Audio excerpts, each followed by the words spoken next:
right. Thank you very much for coming to my little chat here about how we are working on implementing data domains with Dremio in Nordea Asset Management. So my name is Andres Bogsnes. I am a master expert at Nordea Asset Management. If you want to know what that is, come find me afterwards. It can be your free icebreaker question. We can get to know each other. So just to get a feel for the crowd here, it's like who knows what a data domain is? Let's start. Okay, cool. And data mesh. Okay, cool. Then I think we have a good talk for you today. So I'll be talking for about 20 minutes, and then I hope we get a little Q&A going towards the end. And if not, then yeah, you have 10 minutes back of your life. So obligatory, who are we? Nordea Asset Management is a fully owned subsidiary of Nordea, the bank, who you may or may not know. But we are thus a much smaller company, around 1,000 people, based in Copenhagen and Luxembourg, with smaller offices spread around the world. We have around 240 billion euros in assets under management, and we're one of the biggest ESG shops. So if you're not familiar with ESG, it's about basically green stocks, green bonds. If you're interested in investing sustainably, then ESG is where you want to be. So a little bit of history. We've actually been doing data domains for 4, 5, 6-ish years. Before data mesh was a thing, we got some new blood coming into the company, and they looked around and they saw, I was like, wow, there's a lot of duplication in business capabilities happening all over the shop. So I was like, well, that's bad, right? So basically, they took inspiration from domain-driven design and said, let's try to draw some boxes around these capabilities and try to organize ourselves so that we have one domain that is responsible for a business capability. I was like, that's cool. And then data mesh came out and the world blew up. And we said, yeah, that's exactly what we're doing. It gave us a bit of the missing pieces, the three other elements apart from the domains, right? So the federated computation governance, the self-service infrastructure, yeah. So basically, it just fit really well with what we were trying to do. So we were very early adopters of trying to move into the data mesh world. So for us, data domains, we have 12 of them. So one example would be ESG, as I mentioned, is one of our core products. They would expose a data product. So there's one way in to get that data. The reference data team, as you can imagine, have a lot of reference data, have a lot of data products. Very important that there's only one source of truth for reference data. So they would have a number of data products that they expose. Performance calculations. Again, they're doing calculations on performance, benchmarking, that sort of thing. Very, very, very important. There's only one source of truth there, because now we're talking things that are going to customers about their investment status. And limits would be another one. I'm not going to list all 12, but just to give you a flavor of what we're doing. So again, the principle is each one of the domains, they always need data from some of the other domains. So the only way in is through that data product ports. There is no other way of getting the data, is the idea. So each of the domains, they're fetching data from each other, back and forth. Looks beautiful on paper, right? So we kind of did it the opposite way, in that most companies do the tech first, and then they try to figure out the governance. We were quite lucky in that we had kind of done the hard work of defining the domains, because this is actually the hardest part. And like this work of trying to figure out what domains we should have and what they should do, I mean, that took us probably a couple of years of hard work and negotiation to get that down. And we're still not there, but we've taken like the major steps in that direction. So now we have to figure out the tech. How are we actually going to do this in practice to make it easy for all these domains to expose a data product that is easy to consume and has high quality and all these fun things. So again, a little bit of history. We have a bunch of smart people that comes with being an asset manager. We had a core application that happened to have an Oracle database as the backend. These very smart people, they figured out we have a database. All the data is right there. Let's just use that. So a lot of it was understanding the data model of the core application and knowing that in the security table, if column Z has an ID of 16, that means, oh, that's an FX swap, and you can actually join it with dimension over here, which is named something completely different.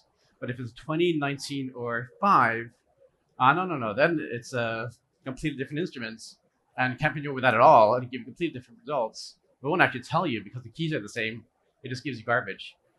So not the best way of trying to share data. It requires 15 years of experience in this core application.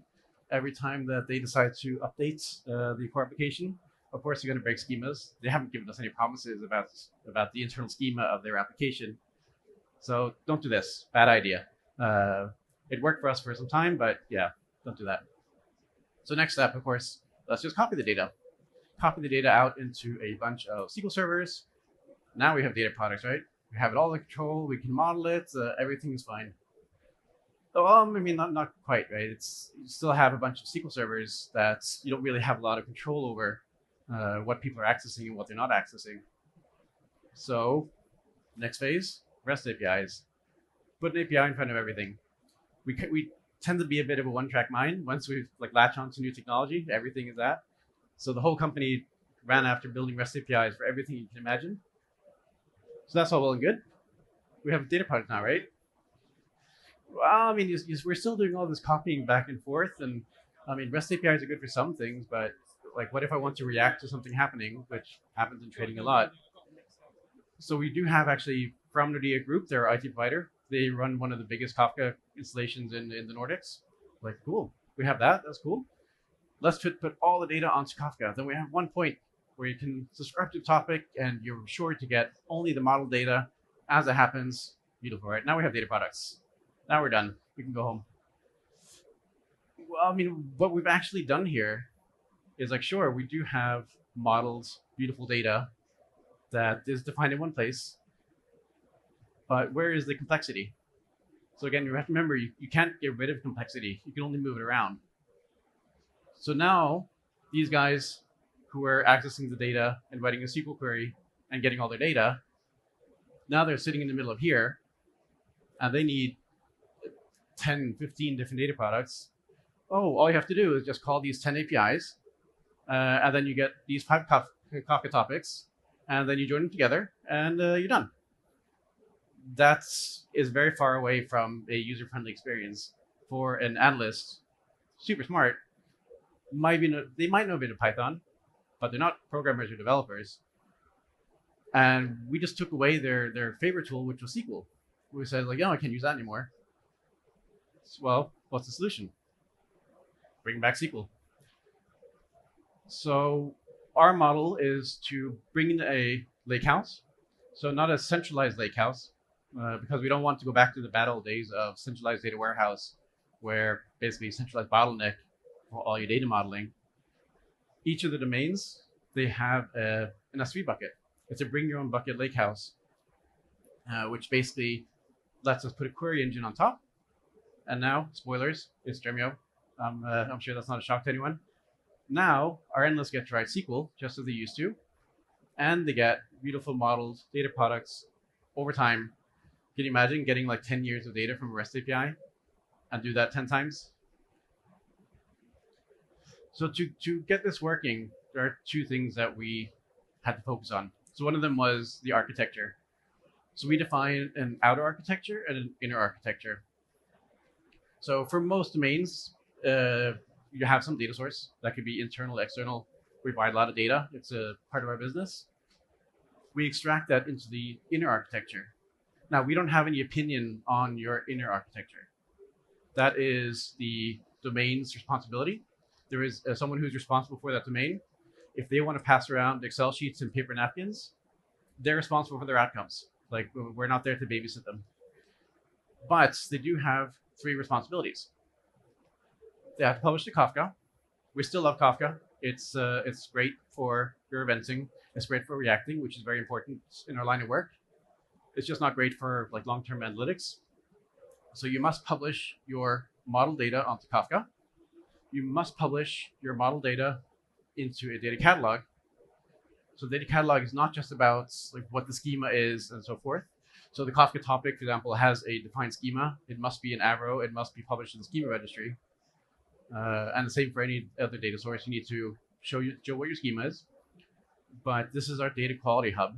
So to enforce data contracts, I need to trust that your data that you published actually lives up to the standards that we have agreed in common. So we have a common forum where we can bring up complaints and that sort of thing. So you've defined an SLO, an SLA, and some data quality checks for your data. And every time you publish a new set of data, you also publish a fresh data quality check to the data catalog. So in the bad old days, I used to pull your data, run all the checks that I needed, and then proceed to use the data. And you do the same with my data. And we'd all do it with each other's data. Now we have one place where I can go and get the source of truth for data quality instead of all of us trying to check each other's data all the time.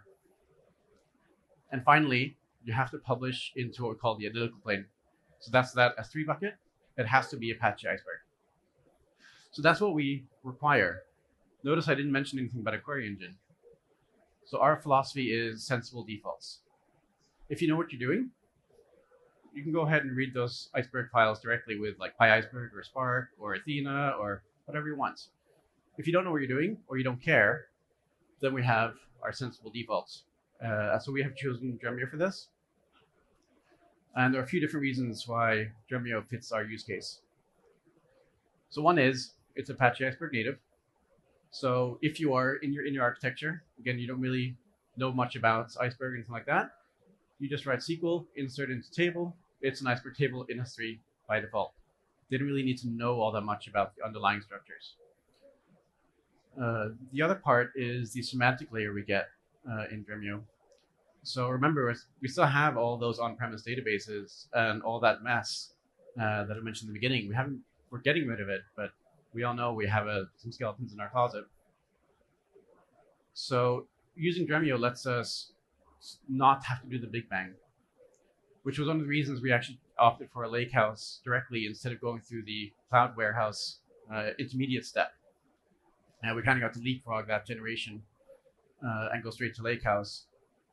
And in Dremio, we get to have a pointer. So if I select start from transactions, I actually don't know where the data is because I don't care.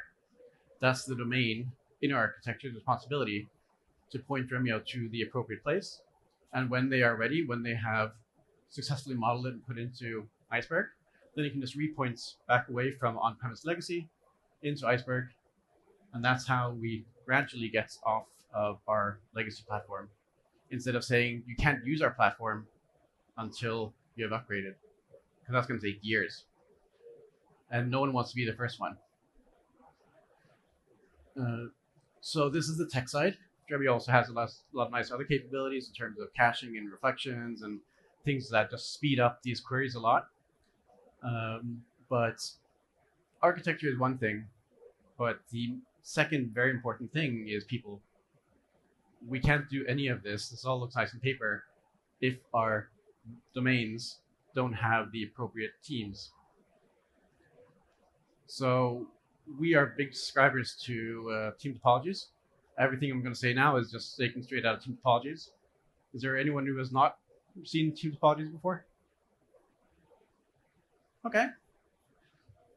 Get this book. It is an easy read, and it is, I believe, it's the future of how to organize teams in companies, especially if you want to try to build data products and data mesh. So the core is we have our value streams. The value stream is the one actually delivering value. They are end-to-end cross-functional teams that has all the capabilities that they need to successfully deliver business outcomes. It also means that they have a owner who's responsible for those outcomes. So again, they get to choose whatever tech they want to use. They just have to defend their outcomes. So if they want to use Athena and they get better results, great. Maybe we can learn from that. But if they're using Excel sheets and they're delivering half the outcomes of all the other teams, then maybe we need to talk to the one who's responsible for these outcomes and try to figure out how to help them. So speaking of, we also need a platform team. So you need that self-service infrastructure layer. Again, cognitive complexity is the killer. Offloading, like our value streams, they need to know what Kubernetes is. They need to write what Kubernetes manifests. They need to know what Iceberg is. They need to know how to write a performance Iceberg table, but they don't need to know how to run Dremio. They don't need to know how to run a Kubernetes cluster. That is something that we can offload onto the platform team, build a thin abstraction that they can then subscribe to, and shift all the cognitive complexity down to the platform team. So how you want to structure this is more of a context thing. So for us, we want the slimmest possible platform team because we want to be able to Google the answers. Other companies I've seen, they build very thick platform teams, lots and lots of abstractions, super easy to deploy one thing. But if you're trying to like shift over into something else, or you don't understand what's going on, you can't Google it because it's a home built platform in the end, right? Those abstractions aren't in ChatGPT. And finally, and the most important one, I'm biased, this is my day job, enablements. So again, I just mentioned that the value streams need to know what Kubernetes is. They need to know how to write these manifests, how to Dremio appropriately. We can't expect that everyone we hire just knows that, or that the entire company just picks it up by themselves. It would be silly to try to build a platform and just throw people in there and say, hey, go learn how to swim. So enablements is persistently allocated. So that means we have dedicated people who can be allocated to a value stream. They're not allowed to own anything. So we don't write any code. We just help teams write code. So we teach them best practice in terms of testing, in terms of CI/CD, in terms of deployment practices. I run the Python enablement team. We have a lot of quants. They're very smart. They learn Python University, but they're not software developers. But I can teach them how to become a software developer. It's really hard to teach a software developer how to be a good quant. So this enablement, this goes across multiple aspects. So we have enablement for Kafka, for example. We will introduce enablement for Dremio, and teams can invite us in. So again, we don't go where we're not wanted. We're invited in to help add value. And it's a two-way street, because how does the platform team know what to build? They're not out there in the trenches, right? They're busy building clusters and maintaining them. So the enablement team gets a front row seats. They have the technical level to speak to the platform team, and they can translate the pains that the value streams have in their day-to-day work. So given this trinity, you actually can build domains that actually work. So given that, we've covered the architecture that we saw as a requirement, the tech that we needed as requirements, and finally the people. That is our secret sauce. That's how we've delivered on data domains, how we're delivering on data mesh. And that's all that I had for you today. Thank you very much for your time.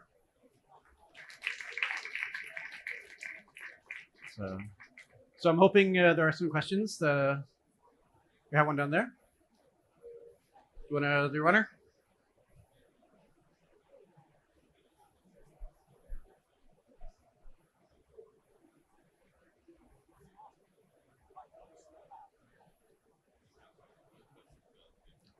Hi, I love that talk. There's so much in there that I agree with. It's really good. Thank you. The domains is definitely a thing, deciding on what the right domain is. I wondered if there are any tools or tips or anything you would suggest about how you came to that domain structure. Talking. Lots and lots and lots of talking. So basically, as I mentioned, we spent a few years trying to nail this down. We started with a small core group, some of this fresh blood that came in, to have some new light and new eyes on it. It's very easy to get trapped into your current organizational structure as the basis for your future domains. And that's the trap that you have to make sure you don't fall into. So having that core team in the beginning come in from outside with fresh eyes and say, this shouldn't be one domain just because you have the same manager. That's not relevant. We're going to slice it here because that's what makes sense. And then you go through the battles of, because organization likes to be the way it is. There's some inertia there, right? But Conway's law is a thing. So inverse Conway's law is kind of our way of trying to tackle that. But it takes a lot of time. Did you find that you did manage to break away from Conway's law effectively? To some extent, yes. So I'd say we're 80% happy with where we are. But getting the last 20% is still a journey. So as with everything that I've shown here today, I'm showing you the perfect picture on the slides. Yeah, we can talk about the messy stuff afterwards. Thank you. Any other questions? Yeah, we have a question here.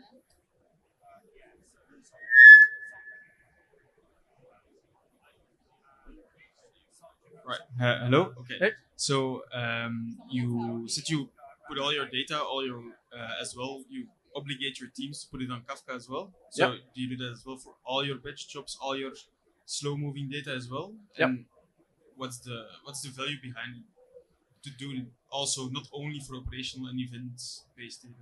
Yeah. So there's two things. So if we go back to here. The part that I haven't drawn in here is one of the main ways we actually do this publishing is using Kafka Connect. So the easiest way, again, as a sensible default, if you don't know what you're doing, push it to a Kafka topic, set up a Kafka Connect to Iceberg. And then it kind of just works out of the box. The other part is it's really hard for you to predict what other domains need you for. So the slow-moving batch jobs, we still have those. But the fact that when they start coming in, you might need to react updating a report, for example. So you could do something where you're polling, the analytical plane to see has the data arrived, or you just say, I subscribe to the topic with the slow-moving data. Whenever it arrives, then either I can choose to read it or just go to the analytical plane because now I know it's there because it's already been synced. So Kafka just gives you a lot of opportunities, and cutting off those opportunities at the pass what seems a bad thing to do. Yeah.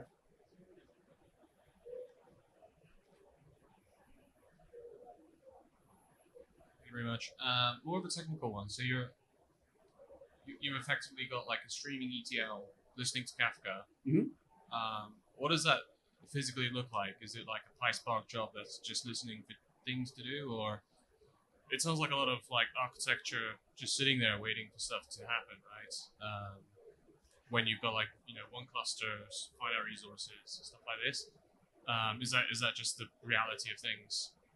Well, so the Kafka cluster is a shared service across all of Nordea. Yeah. The sensible defaults that we have for the teams is to use Airflow as our core orchestrator, and to run arbitrary Docker images with that. Right. So Airflow is listening to Kafka. Is that right? No, so Airflow would be responsible for the sort of the extract inner architecture, Right. and then publish to Kafka. Right. Again, if you know what you're doing, Yeah. then we encourage you to go straight to the eventing pattern. Okay. Yeah. But again, a lot of our teams it still operates in a batch world Yeah.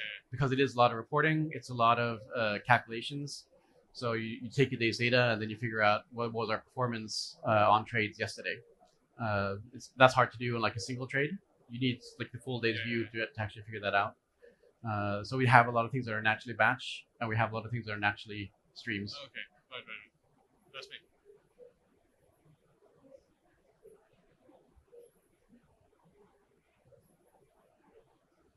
Well, when I think about how an asset manager operates, well, there is some kind of production world where you collect data, you make investment decisions, and there's all the trade processing stuff.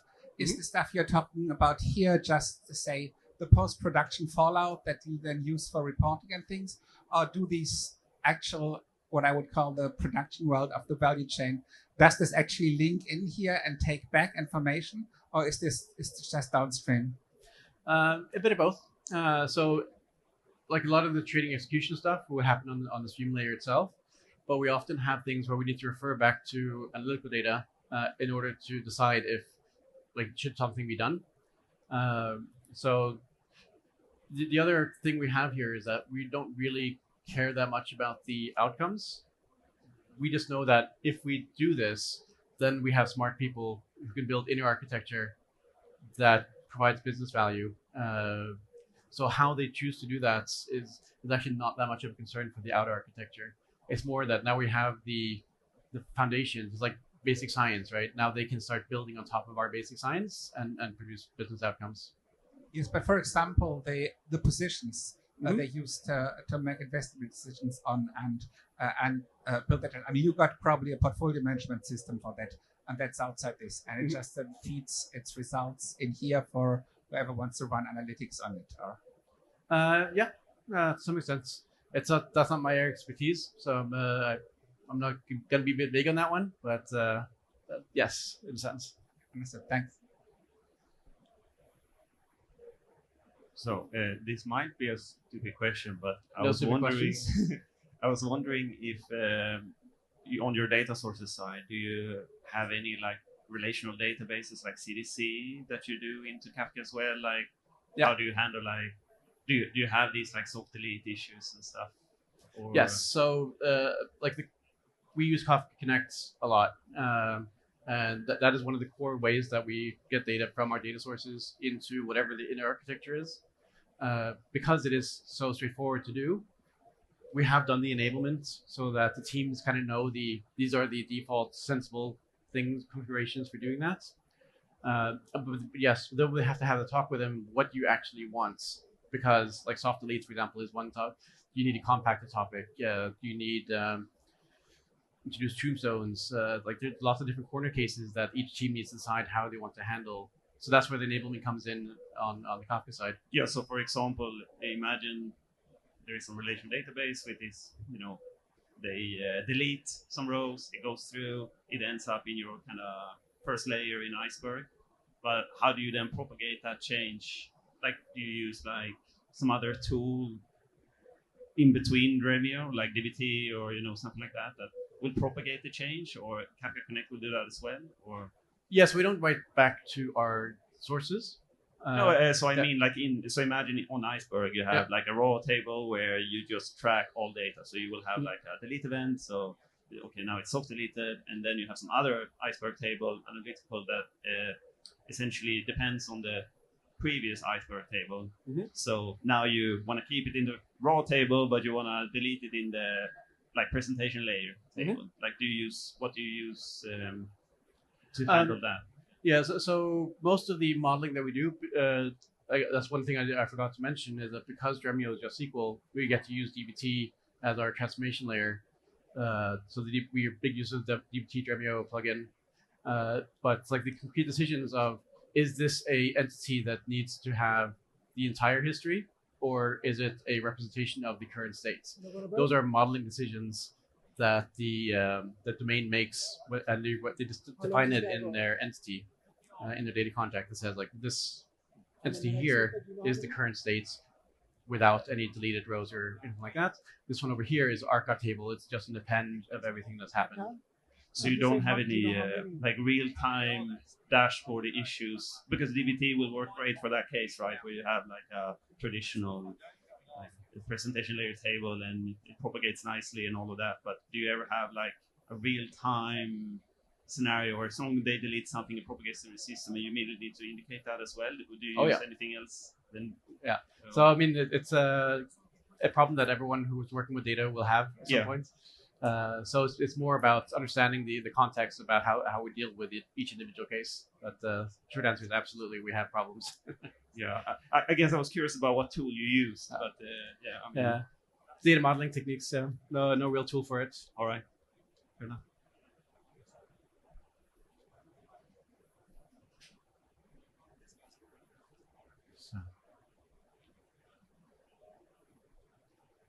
Hello.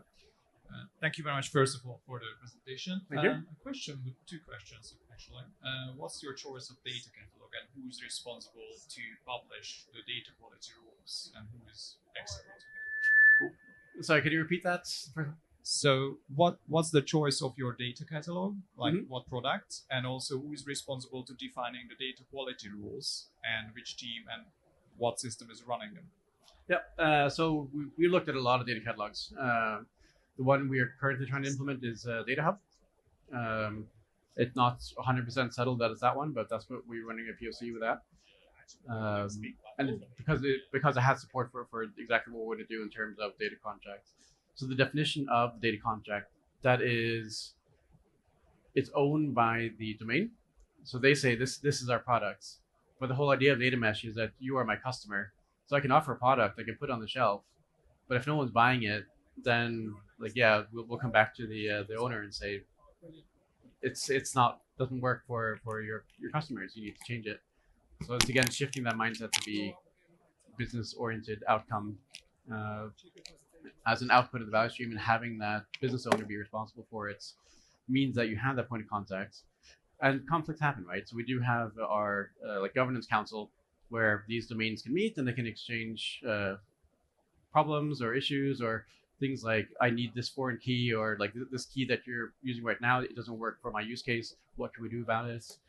Or even like schema evolution, like I'm planning to do some breaking changes. I can see in my lineage graph that you're going to be affected.